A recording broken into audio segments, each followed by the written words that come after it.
Deep in the North Pole, Santa and his elves were preparing for Christmas. The elves of the National Elf Service were busy wrapping presents to meet Santa's targets. Things were not too well in the North Pole.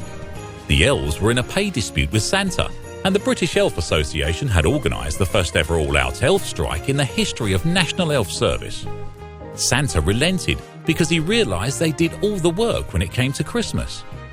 One day, Night the elf noticed that one of the screws was loose on the sleigh. The sleigh was Santa's only responsibility and encouraged the elves to report any problems straight away. So Night the elf went to Santa about the loose screw.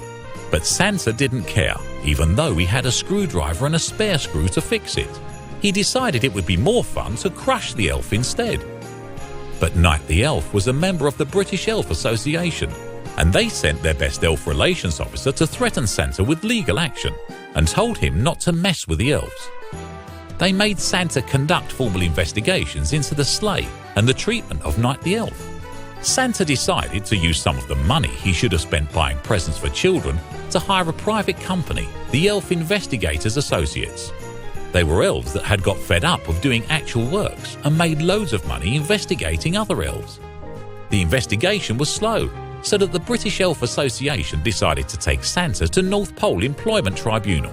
Suddenly, the British Elf Association lawyers contacted Night the elf and told him he no longer had a good case against Santa, and they withdrew legal support.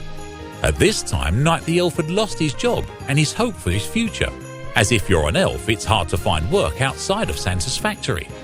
As the elf case was so strong and affected other elves, there were other lawyers that wanted Night the elf to succeed in the Employment Tribunal against Santa, so they helped for nothing more than a few mince pies.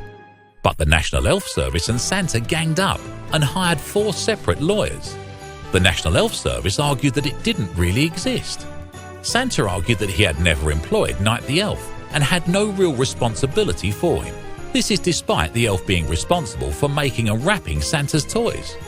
The judge initially ruled that elves were not covered by legal protection if they raised safety concerns, even though reindeers and student reindeers were. The elf didn't give up and wants to appeal the ruling, as it affects all elves that work for Santa. He decided to use crowd justice to buy more mince pies for his lawyers